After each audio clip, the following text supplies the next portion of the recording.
السلام عليكم ورحمة الله. إن الحمد لله نحمده ونستعينه. من يهده الله فلا مضل له ومن يضلل فلا هادي له. أشهد أن لا إله إلا الله وحده لا شريك له وأشهد أن محمدًا عبده ورسوله. أما بعد فإن خير الحديث كتاب الله وخير الهدي هدي محمد صلى الله عليه وسلم وشر الأمور محدثاتها وكل بدعة ضلالة وكل ضلالة في النار. মহান আল্লাহ সুবহানাহু ওয়া তাআলার দরবারে শুকরিয়া আদায় করছি। আল্লাহ রাব্বুল আলামিন আমাদের সকলকে দুনিয়ার সমস্ত ব্যস্ততা ছিন্ন করে শয়তানের যাবতীয় তৎপরতা পেছনে ফেলে দিয়ে দূর দূরান্ত থেকে একত্রিত হয়ে যথাসময়ে জুমার সালাত আদায় করতে আসার তৌফিক দান করেছেন। এই জন্য সে আল্লাহ তাআলার আলিশান দরবারে শুকরিয়া আদায় করে পড়ছি আলহামদুলিল্লাহ। প্রিয় হাজিরিন, আজকের খুতবার আলোচ্য বিষয় মুহাম্মদ সাল্লাল্লাহু আলাইহি ওয়াসাল্লামকে ভালোবাসার দৃষ্টান্ত। আজকের খুতবার আলোচ্য বিষয় মুহাম্মদ সাল্লাল্লাহু আলাইহি ওয়াসাল্লামকে ভালোবাসার দৃষ্টান্ত। প্রথমে আমরা জানব মুহাম্মদ সাল্লাল্লাহু আলাইহি ওয়াসাল্লামের প্রতি ভালোবাসা থাকা কতটা জরুরি। প্রথমে আমাদের জানার বিষয় হচ্ছে মুহাম্মদ সাল্লাল্লাহু আলাইহি ওয়াসাল্লামের উপর ভালোবাসা থাকাটা আমাদের জন্য কতটা জরুরি। একটা হাদিস থেকে আমরা জানব। হযরত আনাস ইবনে মালিক রাদিয়াল্লাহু তাআলা আনহু থেকে বর্ণিত, তিনি বলেন রাসূল সাল্লাল্লাহু আলাইহি ওয়াসাল্লাম বলেছেন, লা ইউমিনু আহাদুকুম হাত্তা আকুনা আহাব্বা ইলাইহি মিন ওয়ালাদিহি ওয়া ওয়ালিদিহি ওয়ান নাসি আজমাইন।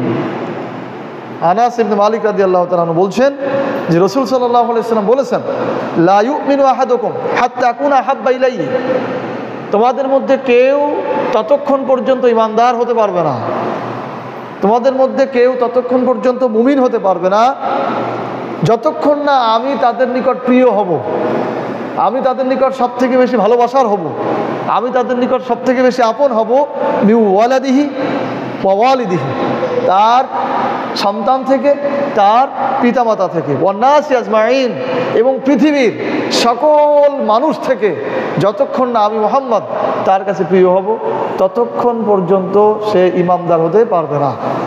কথা কি পরিষ্কার? আনাস ইবনে মালিক রাদিয়াল্লাহু তাআলা আনহু থেকে বর্ণিত হাদিস, রাসূল সাল্লাল্লাহু আলাইহি ওয়াসাল্লামকে ভালোবাসার ব্যাপারে উনি বলছেন যে রাসূল সাল্লাল্লাহু আলাইহি ওয়াসাল্লাম বলেছেন, লা ইউমিনু আহাদুকুম হাত্তা আকুনা আহাব্বা ইলাইহি, তোমাদের কেউ ততক্ষণ পর্যন্ত মুমিনই হতে পারবে না যতক্ষণ না আমি তার নিকট আপন হব, প্রিয় হব মিন ওয়ালাদিহি ওয়া ওয়ালিদিহি ওয়ান নাসি আজমাইন, তার সন্তান থেকে, তার পিতামাতা থেকে এবং পৃথিবীর সকল মানুষ থেকে, পৃথিবীর সকল মানুষ থেকে, তার পিতামাতা থেকে, তার সন্তান থেকে। যদি আমি মুহাম্মদ তার নিকট প্রিয় না হই, ভালোবাসার পাত্র না হই, আপন না হই, তাহলে সে মুমিন হতে পারবে না। একদিনকার ঘটনা, আব্দুল্লাহ ইবনে হিশাম রাদিয়াল্লাহু তাআলা আনহু বলেন যে আমরা রাসূল সাল্লাল্লাহু আলাইহি ওয়াসাল্লামের সাথে ছিলাম। নবীজি ওমর রাদিয়াল্লাহু তাআলা আনহুর হাত ধরেছিলেন, হাত ধরা অবস্থায় ছিলেন। তখন ওমর রাদিয়াল্লাহু তাআলা আনহু বললেন, আল্লাহ রাসূল, আমি আপনাকে সব থেকে বেশি ভালোবাসি, শুধু আমার জীবনের চেয়ে কম, মানে আমার জীবনের চেয়ে পৃথিবীর আর সমস্ত কিছু থেকে আপনাকে বেশি ভালোবাসি। রাসূল সাল্লাল্লাহু আলাইহি ওয়াসাল্লাম বললেন, না, তুমি এখনো ঈমানদার হতে পারোনি, তোমার জীবনের থেকেও আমাকে বেশি ভালোবাসতে হবে, তাহলে তুমি ঈমানদার হতে পারবে।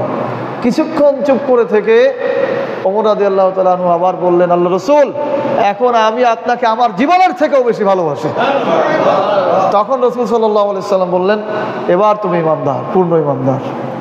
চিন্তা করেন, ওমরের মতো মানুষ, লৌহ মানব, যার ব্যাপারে বলা হয়েছে ওমর যে পথে হাঁটতো শয়তান সে পথ দিয়ে হাঁটতো না, যার কথার উপরে নির্ভর করে আল্লাহ সুবহানাহু ওয়া তাআলা আয়াত অবতীর্ণ করেছেন, যার কথাকে সমর্থন দিয়ে, যে ওমর রাদিয়াল্লাহু তাআলা আনহু ছিলেন রাসূল সাল্লাল্লাহু আলাইহি সাল্লামের সব থেকে কাছের সাহাবী, আত্মীয়, সিপাহ সালার, সৈনিক, মুজাহিদ, খলিফা।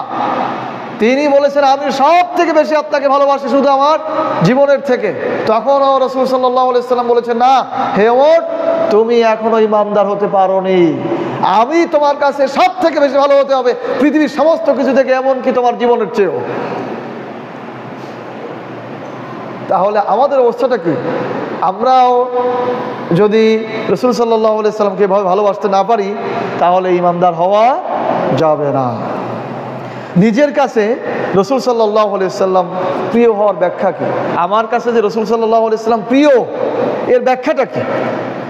এর ব্যাখ্যা হচ্ছে, এক নম্বর, পৃথিবীর সকল মানুষের সম্মান, সকল মানুষের শ্রদ্ধা, ভালোবাসা, এই সমস্ত কিছু থেকে আমার নিকট মুহাম্মদ সাল্লাল্লাহু আলাইহি সাল্লামের সম্মান, শ্রদ্ধা, ভালোবাসা সব থেকে বেশি হতে হবে, সবার থেকে বেশি হতে হবে। মুহাম্মদ সাল্লাল্লাহু আলাইহি সাল্লামের বিরুদ্ধে যায় এমন কোনো কথা, কাজ, চিন্তা, সমর্থন এগুলি সে নিজেও করবে না, অন্যকে করতেও দেবে না, এবং তার সামনে যদি কেউ করে এটাকে সে বরদাস্ত করবে না। রাসূল সাল্লাল্লাহু আলাইহি সাল্লাম অপমানিত হয়, তার সম্মানহানি হয়, এমন কোনো কথা, কাজ সে নিজেও করবে না, তার সামনে যদি অন্য কেউ করে সেটাও সে বরদাস্ত করবে না। এটি হচ্ছে মুহাম্মদ সাল্লাল্লাহু আলাইহি সাল্লামের প্রতি ভালোবাসার ব্যাখ্যা। পিতামাতা, সন্তান বা অন্য মানুষের প্রতি ভালোবাসা দেখাতে যে, পিতামাতা, সন্তান বা অন্য মানুষের প্রতি ভালোবাসা দেখাতে যে রসুলের ভালোবাসাকে দূরে ঠেলা যাবে না, রসুলের আদেশকে দূরে ঠেলা যাবে না, রসুলের সুন্নাহকে দূরে ঠেলা যাবে না। এটা হচ্ছে নিজের পিতামাতা বা আত্মীয় স্বজন, পরিবারের থেকে রসুলকে বেশি ভালোবাসা। 3 নম্বর, নেতা বা ঊর্ধ্বতন দায়িত্বশীল বা কোনো দলের সমর্থক হতে যে বা কোনো দলের রাজনীতি করতে যে রাসূল সাল্লাল্লাহু আলাইহি সাল্লামের আদর্শকে, তার চিন্তা দর্শনকে দূরে ঠেলে দেওয়া যাবে না। এটি হচ্ছে নিজের কাছে সংক্ষিপ্তভাবে রাসূল সাল্লাল্লাহু আলাইহি সাল্লামের প্রিয় হওয়ার ব্যাখ্যা। এক কথায়, পৃথিবীর মধ্যে সব থেকে বেশি, সব থেকে আপন হবে মুহাম্মদ সাল্লাল্লাহু আলাইহি সাল্লাম, তাহলেই পরিপূর্ণ ইমানদার হওয়া সম্ভব। 2 নম্বর, মুহাম্মদ সাল্লাল্লাহু আলাইহি সাল্লামের প্রতি ভালোবাসা থাকতে হবে কেন? মুহাম্মদ সাল্লাল্লাহু আলাইহি সাল্লামের প্রতি ভালোবাসা থাকতে হবে কেন? মুহাম্মদ সাল্লাল্লাহু আলাইহি সাল্লাম একজন মানুষ, তিনি ওনার পরিবার চালিয়েছেন, তিনি হাট বাজারও করেছেন, তিনি নবী ছিলেন, অন্যরাও নবী ছিল, তাহলে ওনার প্রতি এত ভালোবাসা থাকতে হবে কেন? কেন, এর কারণটা কি? মুহাম্মদ সাল্লাল্লাহু আলাইহি সাল্লামের প্রতি ভালোবাসার অসংখ্য কারণ রয়েছে, তার মধ্যে অন্যতম 2টি কারণ। প্রথমত হচ্ছে আল্লাহ সুবহানাহু ওয়া তাআলা আল্লাহ রসুলকে, আল্লাহ রসুলের মানে মুহাম্মদ সাল্লাল্লাহু আলাইহি সাল্লামের সম্মানকে বৃদ্ধি করেছেন। প্রথম কারণ, মুহাম্মদ সাল্লাল্লাহু আলাইহি সাল্লামকে ভালোবাসতে হবে, সম্মান দিতে হবে। এর প্রথম কারণ হচ্ছে আল্লাহ তাআলাই তার সম্মানকে বৃদ্ধি করে দিয়েছেন। আল্লাহ তাআলা নিজে বলেছেন, ইন্নাকা লাআলা খুলুকিন আযীম, হে রাসূল আপনি মহান চরিত্রের অধিকার। সুবহানাল্লাহ। হে রাসূল আপনি মহান চরিত্রের অধিকারী একজন মানুষ, তিনি, তার উপর অতিরিক্ত দায়িত্ব দেওয়া হয়েছে নবুয়ত, রসুলের রিসালাতের। তিনি সংসার করেছেন, তিনি বিবাহ করেছেন, তার সন্তান ছিল, তার একসময় তিনি ব্যবসা করেছেন, এরকম সমস্ত কিছুর মধ্যে সে এমন চরিত্র অর্জন করেছে যেই চরিত্রের কথা আল্লাহ তাআলা স্বীকৃতি দিচ্ছেন, ইন্নাকা লাআলা খুলুকিন আযীম, হে রাসূল আপনি মহান পুত পবিত্র চরিত্রের অধিকারী। আল্লাহ তাআলা বলছেন, ওয়া আরসালনাকা ইল্লা রাহমাতাল লিল আলামিন, ওয়া আরসালনাকা আমি আপনাকে রাসূল হিসেবে প্রেরণ করেছি, ইল্লা রাহমাতাল লিল আলামিন, এই বিশ্ব জগতের রহমত স্বরূপ। মুহাম্মদ সাল্লাল্লাহু আলাইহি সাল্লামকে পৃথিবীতে পাঠানো হয়েছে বিশ্ব জগতের জন্য দয়া হিসাবে, রহমত হিসাবে। এরপর আল্লাহ তাআলা আরো বলছেন, ইন্নাল্লাহা ওয়া মালাইকাতাহু ইউসাল্লুনা আলান নবী ইয়া আইয়ুহাল্লাযীনা আমানু সাল্লু আলাইহি ওয়া সাল্লিমু তাসলিমা। বলেন সাল্লাল্লাহু আলাইহি সাল্লাম। আল্লাহ বলছেন, নিশ্চয়ই আমি আল্লাহ, ইন্না মানে নিশ্চয়ই, ইন্নাল্লাহ নিশ্চয়ই আমি আল্লাহ, ও মালাইকাতাহু এবং তার ফেরেশতা, ইউসাল্লুনা আলান নবী, আলান নবী নবীর উপরে, ইউসাল্লুনা মানে আমরা, নিশ্চয়ই আমি আমার ফেরেশতারা নবীর উপরে দুরূদ প্রেরণ করে, সালাম প্রেরণ করে, সম্মান প্রেরণ করে, রহমত প্রেরণ করে। বলেন সুবহানাল্লাহ। কে? আল্লাহ সুবহানাহু ওয়া তাআলা নিজেই। ইয়া আইয়ুহাল্লাযীনা আমানু, সুতরাং হে ঈমানদারেরা, সাল্লু আলাইহি ওয়া সাল্লিমু তাসলিমা, তোমরাও তার উপরে সালাম প্রেরণ করো, তার উপরে দুরূদ প্রেরণ করো। তাহলে এই যে সম্মান দিয়েছেন আল্লাহ সুবহানাহু ওয়া তাআলা নিজেই, এজন্যই মানুষকে, সাধারণ আমাদের উম্মাহকে তাকে সম্মান দিতে হবে। দ্বিতীয় কারণ, মুহাম্মদ সাল্লাল্লাহু আলাইহি সাল্লামের প্রতি ভালোবাসা রাখার দ্বিতীয় কারণ, কেন মুহাম্মদ সাল্লাল্লাহু আলাইহি সাল্লামকে ভালোবাসতে হবে? মুহাম্মদ সাল্লাল্লাহু আলাইহি সাল্লাম উম্মতের জন্য যা করেছেন তা অতুলনীয়। পৃথিবীর ইতিহাসে এত বেশি আর কেউ করেননি। রাসূল সাল্লাল্লাহু আলাইহি সাল্লামের আগমনের পূর্বে আর অন্য নবীদের মাঝের সময় মানুষ ছিল পথ হারা, তাদের গন্তব্য ঠিক ছিল না।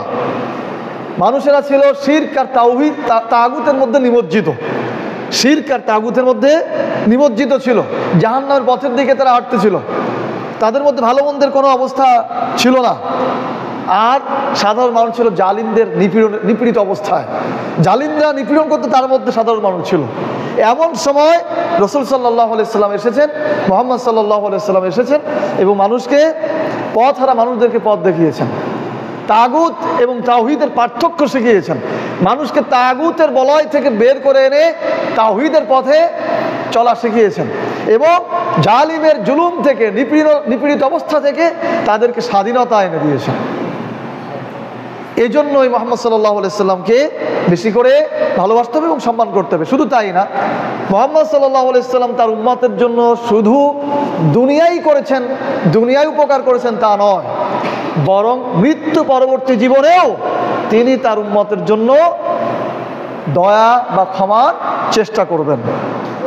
আবু হুরায়রা রাদিয়াল্লাহু তাআলা আনহু থেকে বর্ণিত হাদিস, আবু হুরায়রা রাদিয়াল্লাহু তাআলা আনহু বলেছেন যে রাসূল সাল্লাল্লাহু আলাইহি সাল্লাম বলতেন, লিকুল্লি নাবিয়্যিন দাওয়াত মুস্তাজাবাতুন ইয়াদউ বিহা, আল্লাহ রাসূল বলছেন, লিকুল্লি নাবিয়্যিন দাওয়াত মুস্তাজাবাত ইয়াদউ বিহা, প্রত্যেক নবীর জন্য একটা দোয়া থাকে, প্রত্যেক নবীর জন্য খাস একটি দোয়া রয়েছে বা দোয়া থাকে, ফায়ুস্তাজাবা লাহু, প্রত্যেক নবীর জন্য একটি খাস দোয়া থাকে, যে দোয়া তারা করে সেটা আল্লাহ রাব্বুল আলামিন গ্রহণ করে। ঠিক সেরকমই একটা দোয়া আমার জন্য রয়েছে। অন্য নবীরা তাদের সমস্ত দোয়াকে দুনিয়াতেই চেয়ে ফেলেছে এবং আল্লাহ তাআলা তাদেরকে দিয়েও দিয়েছেন। ওয়া ইন্নী ইখতাবাত দাওয়াতিশ শাফাআত লি উম্মতি ইয়াউমুল কিয়ামা, কিন্তু আমার দোয়াটা আমি রেখে দিয়েছি। আমাকে আল্লাহ তাআলা যে স্পেশাল দোয়া দিয়েছিলেন, স্পেশাল একটা চাওয়ার ক্ষমতা দিয়েছিলেন, সেটা আমি রেখে দিয়েছি। আর এটা আমি কিয়ামতের দিন, ইয়াউমুল কিয়ামা, কিয়ামতের দিনে আমার বান্দার সুপারিশের জন্য সেদিন ব্যবহার করব।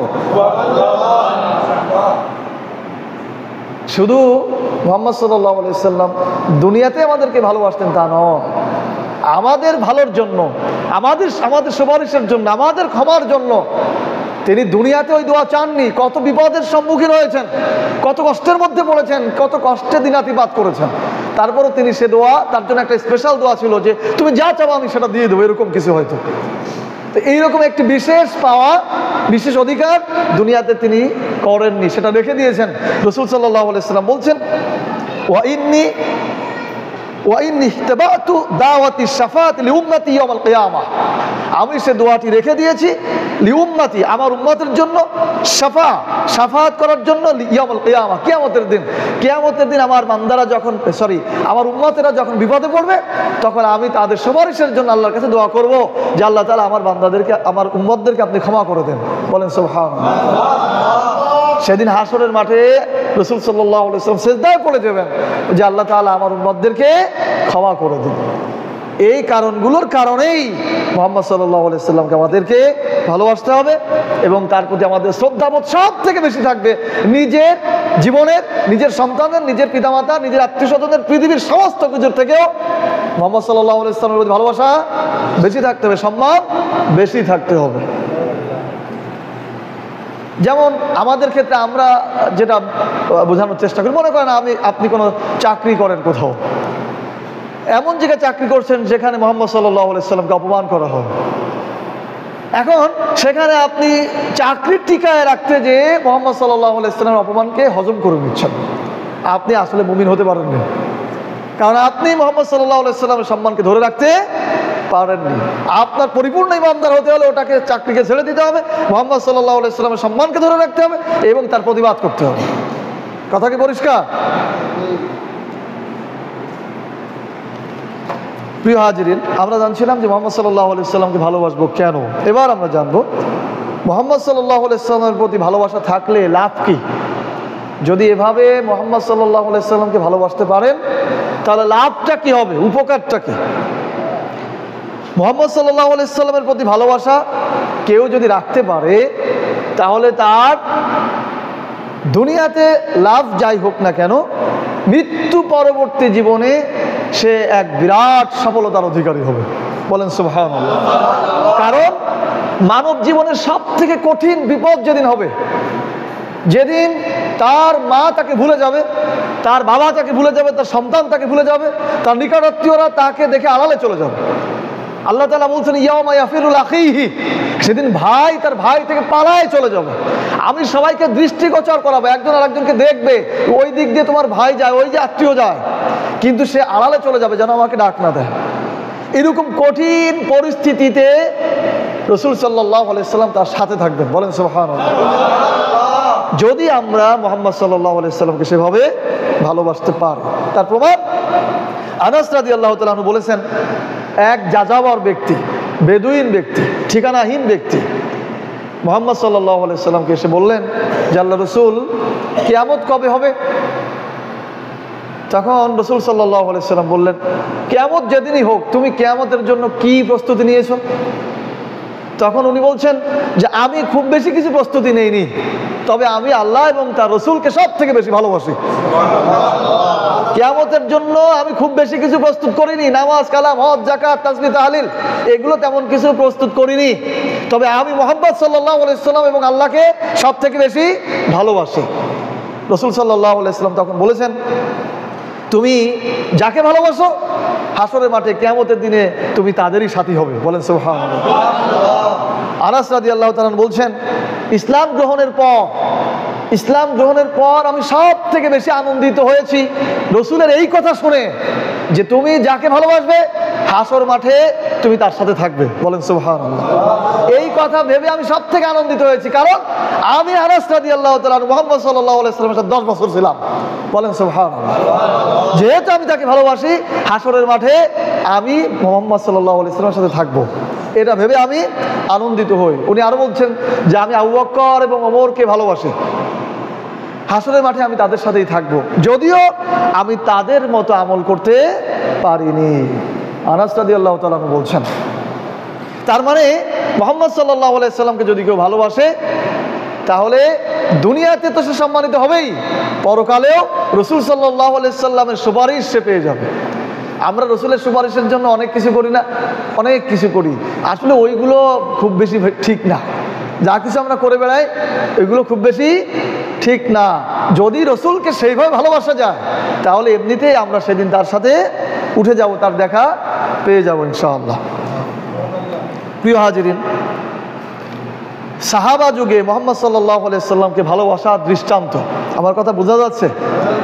সাহাবা যুগে মুহাম্মদ সাল্লাল্লাহু আলাইহি সাল্লামকে ভালোবাসার দৃষ্টান্ত মানে কি? উদাহরণ। সাহাবা যুগে মুহাম্মদ সাল্লাল্লাহু আলাইহি সাল্লামকে ভালোবাসার অসংখ্য দৃষ্টান্ত রয়েছে। ওনারা শুধু কথার অপেক্ষায় থাকতেন, কখন কি যেন আদেশ করেন তাই করব, এইরকম আদেশের অপেক্ষায় থাকতেন। নিশ্চিত মৃত্যু জেনেও রাসূল সাল্লাল্লাহু আলাইহি সাল্লামের আদেশ পালন করতেন। এরকম অসংখ্য অজস্র ভুরি ভুরি উদাহরণ রয়েছে। তবে আজকে আমরা যেই দৃষ্টান্তগুলো উপস্থাপন করব এটি মূলত জীবনের থেকে বেশি ভালোবাসার দৃষ্টান্ত। যে সমস্ত সাহাবা একরামগণ তার নিজের জীবন থেকেও রাসূল সাল্লাল্লাহু আলাইহি সাল্লামকে বেশি ভালোবেসেছেন, এর কয়েকটি উদাহরণ আমরা দেব। 1 নম্বর, উহুদ যুদ্ধের ঘটনা। উহুদ যুদ্ধে যখন মুসলিমরা সাময়িক পরাজয় বরণ করলো, পরাজিত হলো, যুদ্ধের ময়দান যখন বিক্ষিপ্ত অবস্থা হয়ে গেল এবং ঘোষণা হলো যে মুসলিমরা পরাজয় বরণ করেছে, তখন কাফির সৈনিকদের একমাত্র টার্গেট ছিল মুহাম্মদকে হত্যা করা। একমাত্র চিন্তা ছিল যেভাবে হোক মুহাম্মদকে মেরে ফেলতে হবে, তাহলে ইসলাম শেষ হয়ে যাবে। এই জন্য সমস্ত দিক থেকে যত তীর তরবারির আঘাত সমস্ত কিছু মুহাম্মদ সাল্লাল্লাহু আলাইহি ওয়াসাল্লাম দিকে আসতেছিল। তখন মুহাম্মদ সাল্লাল্লাহু আলাইহি ওয়াসাল্লাম চিৎকার দিয়ে বলছিলেন, কে আছো, ওদের দিকে তীর নিক্ষেপ করো, সে আমার সাথে জান্নাতে থাকবে। বলেন সুবহানাল্লাহ। অনেকে অনেক বেশি হাজিগিরি দেখাতে যে বলে যে মুহাম্মদ সাল্লাল্লাহু আলাইহি ওয়াসাল্লাম কখনো যুদ্ধের নির্দেশ দেননি।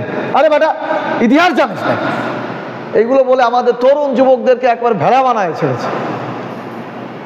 উহুদ যুদ্ধে যখন মুহাম্মদ সাল্লাল্লাহু আলাইহি সাল্লামের দিকে বারবার তীর আসতেছে, তরবারির আঘাত আসতেছে, সবার উদ্দেশ্য টার্গেট হচ্ছে মুহাম্মদকে হত্যা করতে হবে, তখন রাসূল সাল্লাল্লাহু আলাইহি সাল্লাম চিৎকার দিয়ে বলেছেন, কে আছো, কাফিরদের দিকে তীর নিক্ষেপ করো, সে হাসরের মাঠে জান্নাতের মধ্যে আমার সাথে থাকবে। সুবহানাল্লাহ। আবু তালহা রাদিয়াল্লাহু তাআলা আনহু ছুটে আসলেন এবং অন্যান্য সাহাবীরা আসলেন, তারা বারবার তীর নিক্ষেপ করতে থাকলেন। 7 জন সাহাবী রাসূল সাল্লাল্লাহু আলাইহি সাল্লামের পায়ের কাছে শাহাদাত বরণ করলেন। ওই সময় ঠিক সে সময়ে আবু তালহা রাদিয়াল্লাহু তাআলা আনহু ওনার পাশে এসে দাঁড়ালেন, আর আবু তালহা রাদিয়াল্লাহু তাআলা আনহুর হাতে যে ঢাল ছিল সেই ঢাল সামনে নিয়ে রসুলকে পেছনে দাঁড় করালেন। উনি নিজেই রসুলের সামনে ঢাল হয়ে দাঁড়ালেন, উনি নিজেও ঢাল, ওনার হাতের ঢালও ওনার ঢাল। এই অবস্থায় উনি কাফিরদের দিকে তীর ছুটছেন। যখন তীর নিক্ষেপ করছিলেন তখন মুহাম্মদ সাল্লাল্লাহু আলাইহি সাল্লাম উকি দিয়ে দেখছিলেন যে আবু তালহার তীর কার গায়ে যায় বেঁধে বা কোন দিকে যায়। এভাবে যখন মাথা উঁচু করে দেখছিলেন তখন আবু তালহা রাদিয়াল্লাহু তাআলা আনহু বলছেন, ইয়া নবী আল্লাহ, হে আল্লাহর নবী, বিআবি আনতা উম্মি, আমার পিতা আমার মাতা আপনার জন্য কুরবান হোক। আপনি আপনার মাথা তুলে তাকাবেন না, আপনি আপনার মাথা তুলে তাকাবেন না, তাহলে ওদের তীর আপনাকে ভেদ করবে। আজকে আমার বুক আপনার বুক। আবু তালহা রাদিয়াল্লাহু তাআলা আনহু বলছেন, আজকে আমার বুক আপনার বুক, মানে আমার বক্ষ আপনার বক্ষ, ওদের তীর যদি আপনাকে ভেদ করতে চায় তাহলে আগে আমার বক্ষ ভেদ করবে, তারপর আপনার গায়ে যে আঘাত লাগবে। বলেন সুবহানাল্লাহ। আবু তালহা রাদিয়াল্লাহু তাআলা আনহু এভাবে সেদিন বলেছেন। আবু তালহা রাদিয়াল্লাহু তাআলা আনহু আঘাতে জর্জরিত হয়েছেন, কিন্তু মুহাম্মদ সাল্লাল্লাহু আলাইহি সাল্লামের গায়ে একটা তীরের আঘাত লাগতে দেননি। এই যে জীবনের থেকে তারা মুহাম্মদ সাল্লাল্লাহু আলাইহি সাল্লামকে বেশি ভালোবাসতো, এটি তার একটি দৃষ্টান্ত। প্রিয় হাজিরিন, উহুদ যুদ্ধের আরেকটি ঘটনা, একজন মহিলা সাহাবীর ঘটনা, যার নাম উম্মে আম্মারা রাদিয়াল্লাহু তাআলা আনহা। উহুদ যুদ্ধে যার দায়িত্ব ছিল পানি পান করানো, শহীদদের আহতদেরকে মুজাহিদদেরকে পানি পান করানোর দায়িত্ব ছিল। রাসূল সাল্লাল্লাহু আলাইহি সাল্লাম যখন একা হয়ে গেলেন উহুদের ময়দানে, তখন দূর থেকে উম্মে আম্মারা রাদিয়াল্লাহু তাআলা আনহা দেখলেন কিমিয়া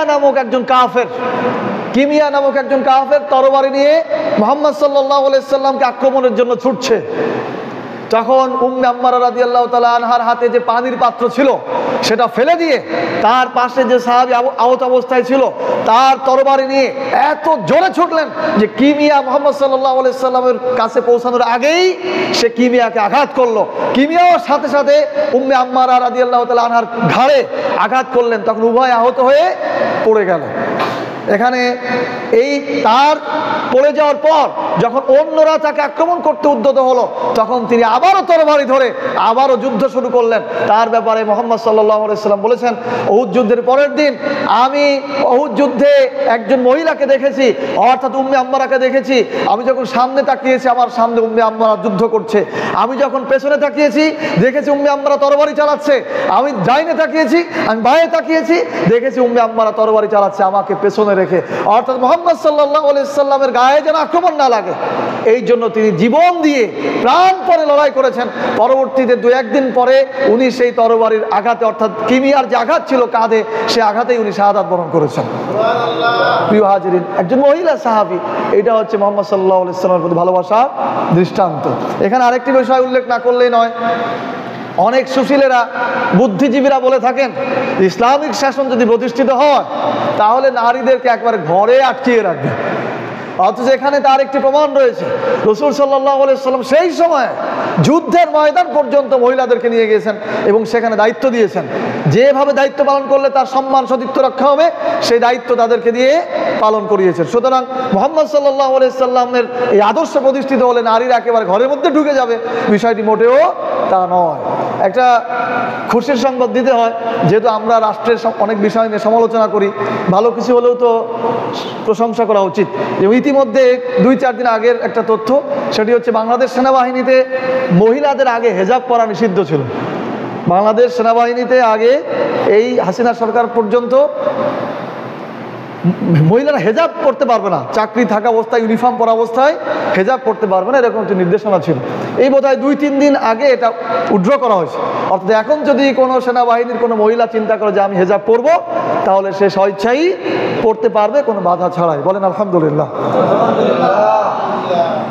তো আমরা যেটা বলছিলাম, মুহাম্মদ সাল্লাল্লাহু আলাইহি সাল্লামকে ভালোবাসার দৃষ্টান্ত আরেকজন নারী সাহাবীর ঘটনা। এটা উহুদ যুদ্ধের ঘটনা। যেহেতু উহুদ যুদ্ধে সব থেকে বেশি হতাহত, কঠিন পরিস্থিতি সম্মুখীন হয়েছেন মুসলিমেরা, সাহাবায়ে কেরামগণ, এই জন্য এই ঘটনাগুলোই বেশি।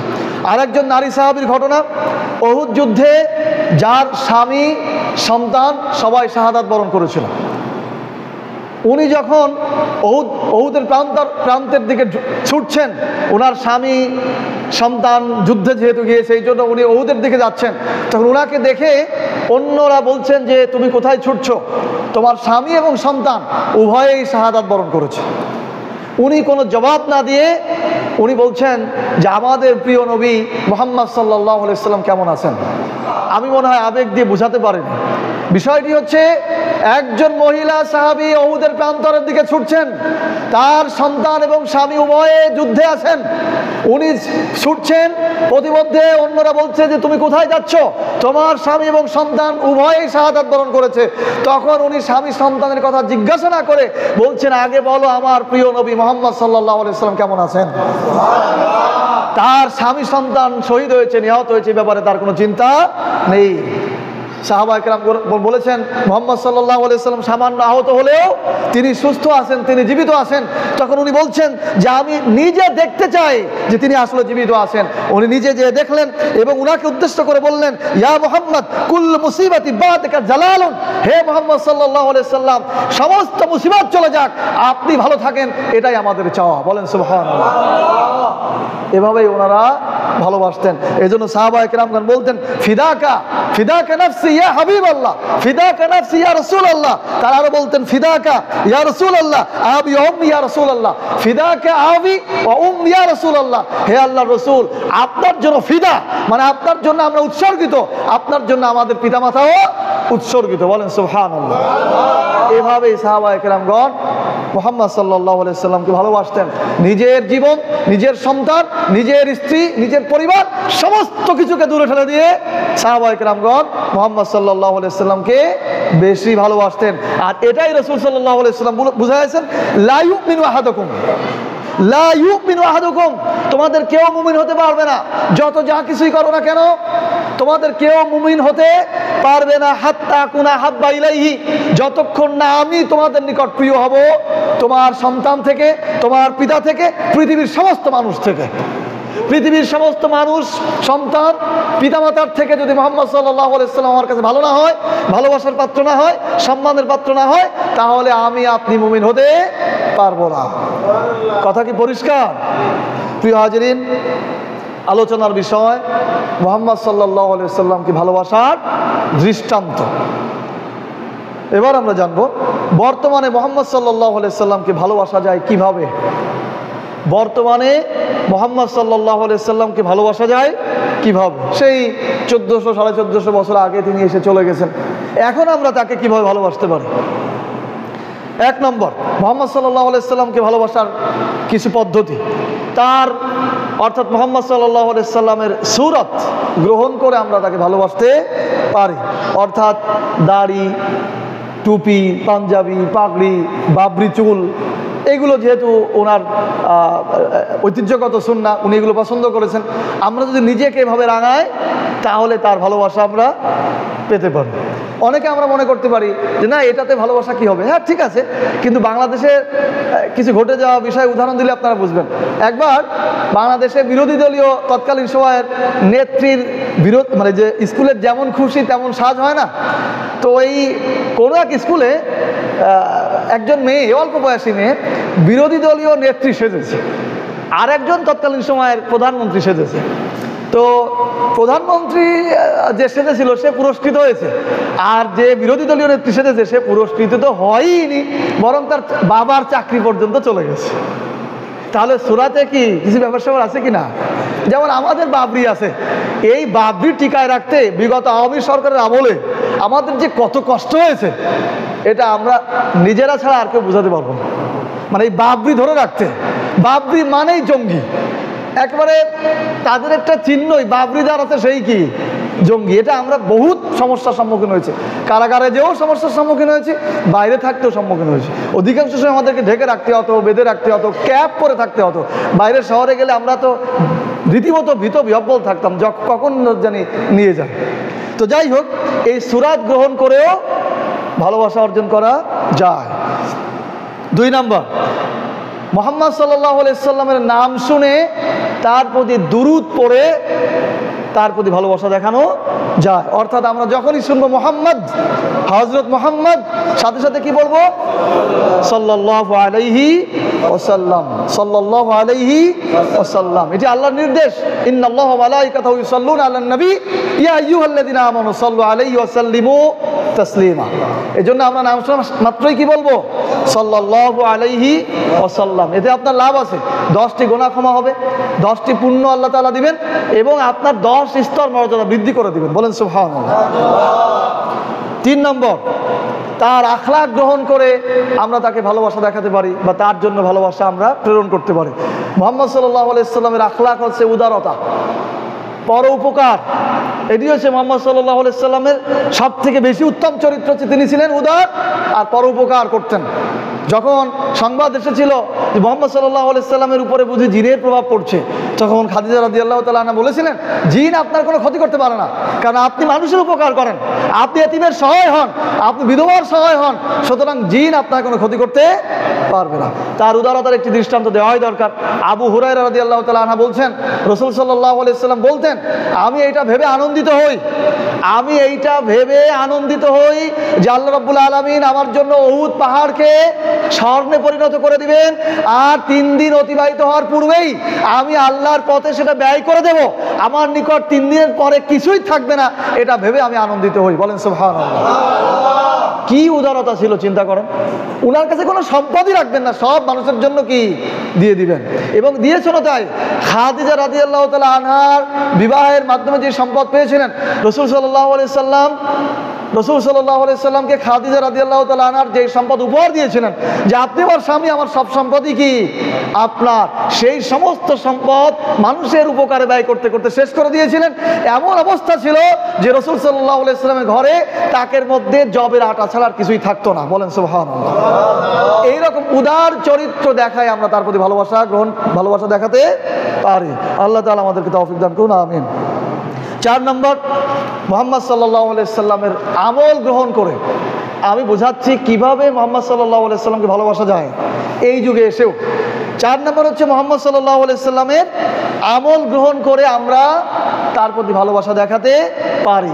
এই আমলটা মূলত আমি শরীয়তের যে ইবাদত কেন্দ্রিক আমল সেটা বোঝাতে যাচ্ছি। এটার ক্ষেত্রে আমাদের মনে রাখতে হবে, রাসূল সাল্লাল্লাহু আলাইহি সাল্লামের স্পষ্ট নির্দেশনা যে আমলগুলি রয়েছে সেগুলি যদি আমরা যথাযথভাবে করি তাহলে আমরা রাসূলের ভালোবাসা পাবো। আবার আমলের ক্ষেত্রে আরেকটি বিষয় রয়েছে, সেটি হচ্ছে বেদাতি আমল, যেটি রাসূল সাল্লাল্লাহু আলাইহি সাল্লাম দেননি। এইগুলো যদি আমরা আবার করি তাহলে রসুলকে অপমান করা হবে, রসুলকে অসম্মান করা হবে। এই জন্য আমি আপনাদের মসজিদে অনেকবার বেদাতি আমল সম্পর্কে আলোচনা করেছি। বেদাতি আমলগুলো থেকে আমাদেরকে কি বিরত থাকতে হবে। আর রসুলের সুন্নাহকৃত যে আমলগুলি আছে সেগুলি যদি আমরা করি তাহলে আমরা রসুলের প্রতি ভালোবাসা দেখাতে পারবো। আল্লাহ তাআলা আমাদেরকে তৌফিক দান করুন, আমিন। 5 নম্বর, রাসূল সাল্লাল্লাহু আলাইহি সাল্লামের চিন্তা দর্শন গ্রহণ করে রসুলের চিন্তা দর্শন গ্রহণ করে আমরা তার প্রতি ভালোবাসা দেখাতে পারি। রসুল সাল্লাল্লাহু আলাইহি সাল্লামের চিন্তা দর্শন কি ছিল? রসুল সাল্লাল্লাহু আলাইহি সাল্লামের চিন্তা দর্শন ছিল কিভাবে এই রাষ্ট্রে তাগুতকে দূর করে দিয়ে আল্লাহর তাওহীদকে প্রতিষ্ঠিত করা যায়, মানুষের আইনকে পরিবর্তন করে আল্লাহর আইনকে বাস্তবায়ন করা যায়, জুলুমকে দূরীভূত করে জালিমকে পরাজিত করে কিভাবে ন্যায় ইনসাফ প্রতিষ্ঠিত করা যায়, মানুষের অধিকার প্রতিষ্ঠিত করা যায়। এটাই হচ্ছে মুহাম্মদ সাল্লাল্লাহু আলাইহি সাল্লামের চিন্তা দর্শন। হেরা গুহার মধ্যে রাসূল সাল্লাল্লাহু আলাইহি সাল্লাম এই চিন্তাই করতেন যে কিভাবে আমি এই সমাজকে পরিবর্তন করতে পারি, এই অনৈতিক অশালীন অবিচারপূর্ণ সমাজে কিভাবে আমি ন্যায় ইনসাফ প্রতিষ্ঠিত করতে পারি। এই যে তার যে চিন্তা দর্শন, এই চিন্তা দর্শন যদি আমরা গ্রহণ করি তাহলে আমরা তাকে ভালোবাসা দেখাতে পারি, এবং এজন্যই তার আবির্ভাব হয়েছিল। আল্লাহ সুবহানাহু ওয়া তাআলা বলছেন, হুয়াল্লাযী আরসালা রাসূলাহু বিল হুদা ওয়া দীনিল হক লিইয়ুযহিরাহু আলা দ্বীনি কুল্লিহি ওয়ালাউ কারিহাল মুশরিকুন। হুয়াল্লাযী আরসালা, তিনি সেই মহান সত্তা যিনি মুহাম্মদ সাল্লাল্লাহু আলাইহি সাল্লামকে পাঠিয়েছেন। কেন?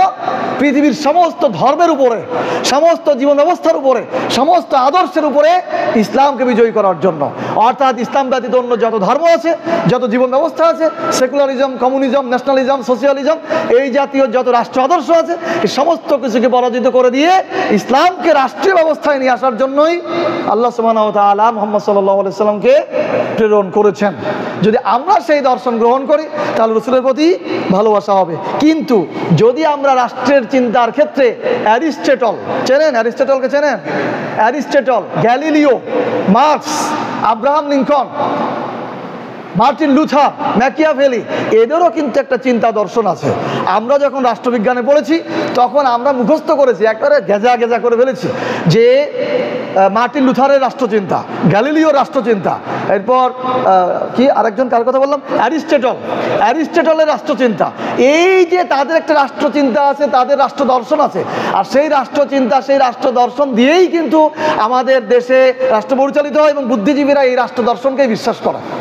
কিন্তু আপনি আমি যদি মুহাম্মদ সাল্লাল্লাহু আলাইহি সাল্লামের প্রতি ভালোবাসা দেখাতে চাই তাহলে মুহাম্মাদের যে রাষ্ট্র দর্শন ছিল, তার যে রাষ্ট্রচিন্তা ছিল, সেইটাকে গ্রহণ করতে হবে। সুতরাং মুহাম্মদ সাল্লাল্লাহু আলাইহি সাল্লামের আদর্শ বাদ দিয়ে যারা রাজনীতি করে তারা কিন্তু মুহাম্মদ সাল্লাল্লাহু আলাইহি সাল্লামের আদর্শকে গ্রহণ করে না।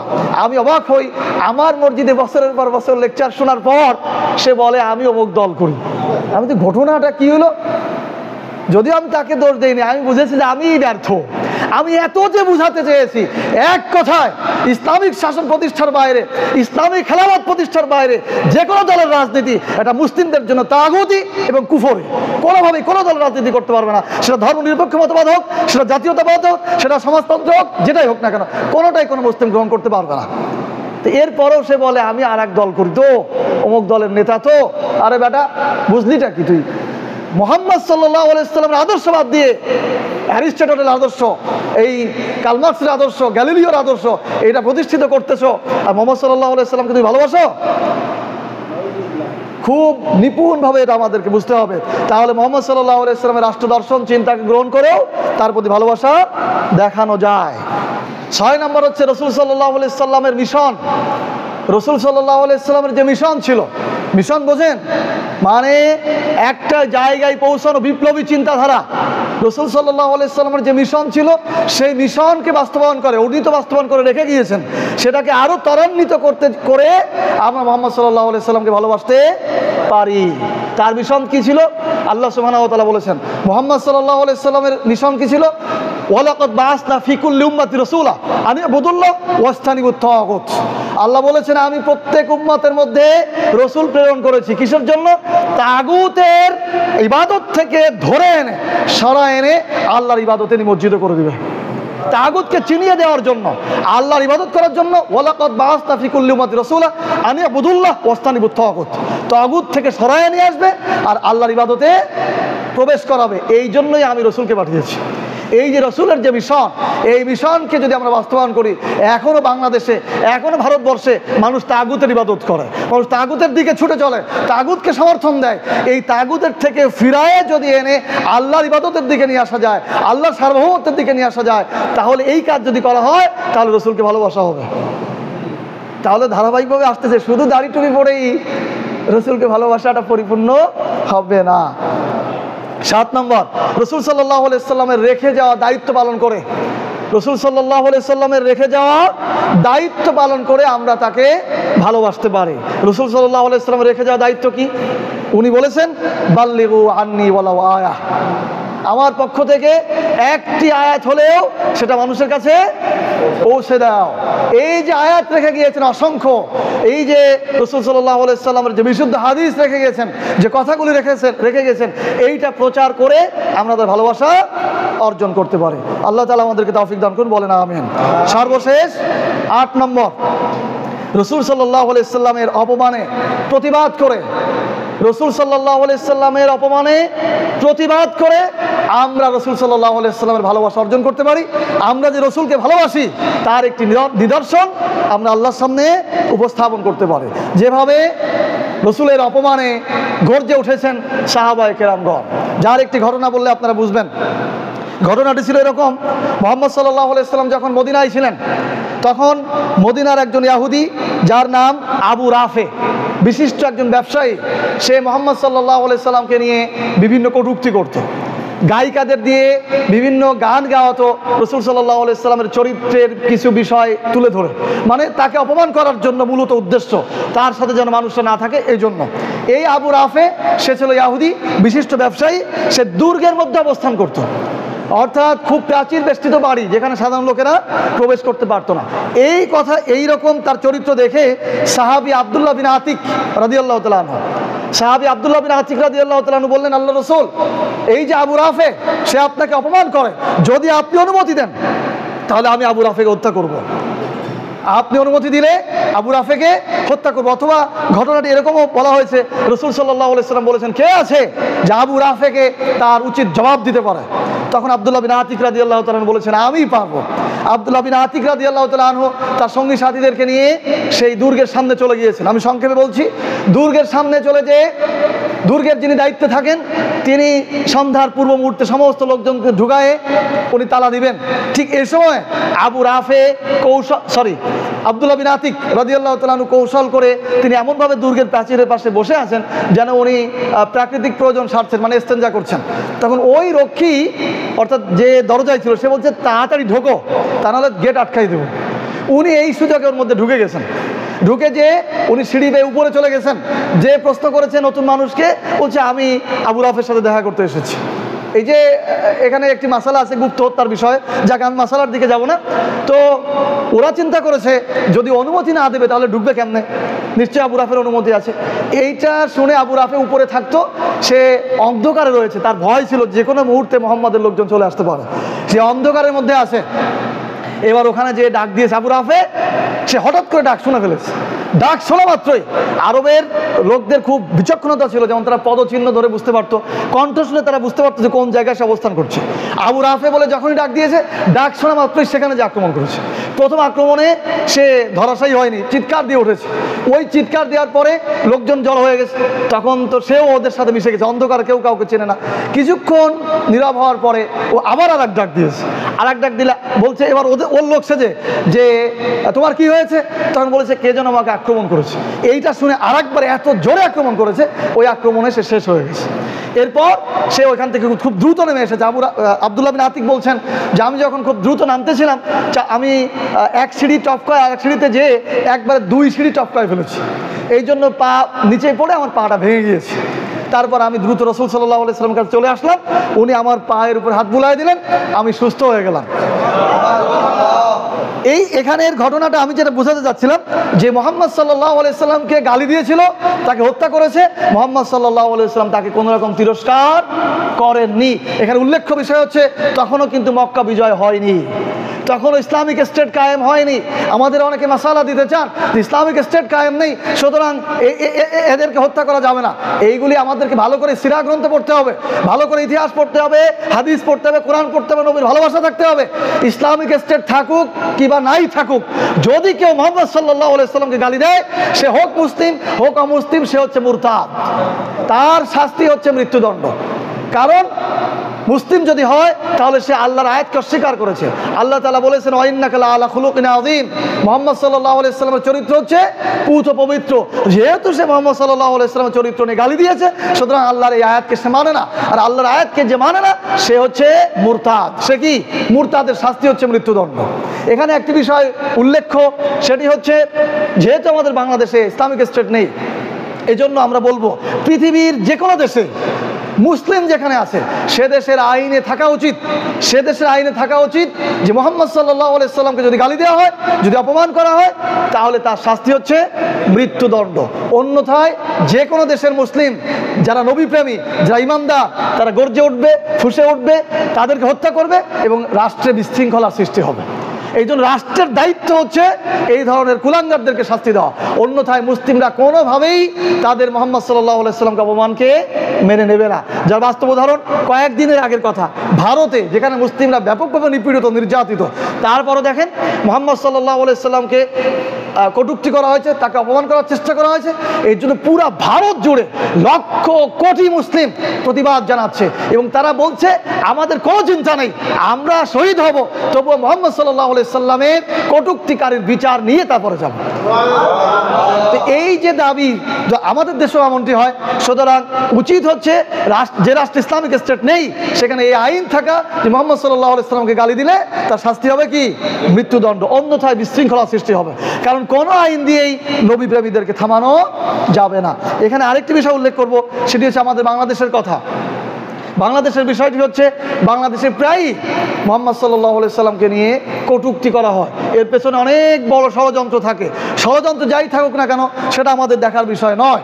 এখানে আমরা একটা বিষয় বলতে চাই, সেটি হচ্ছে আমরা যারা আলেম রয়েছে, আমরা যারা বক্তব্য দিই, এই যে মুহাম্মদ সাল্লাল্লাহু আলাইহি সাল্লামের কটূক্তিকারীর শাস্তির কথা বলি, এটা শুনে আমাদের অনেক যুবকরা উৎসাহিত হয়। উৎসাহিত হওয়ার পর তারা তাদের পরিবারের কথা, তাদের নিজের জীবনের কথা, এই চিন্তাগুলো বাদ দিয়ে ওই মুহাম্মদ সাল্লাল্লাহু আলাইহি সাল্লামের কটূক্তিকারীকে হত্যা করে ফেলে। যারা করে তারা তো দেশের আইনে অপরাধী, তারা তো হত্যাকারী এবং এই আইনে তাদেরকে গ্রেফতার করতে হবে, এটাই স্বাভাবিক।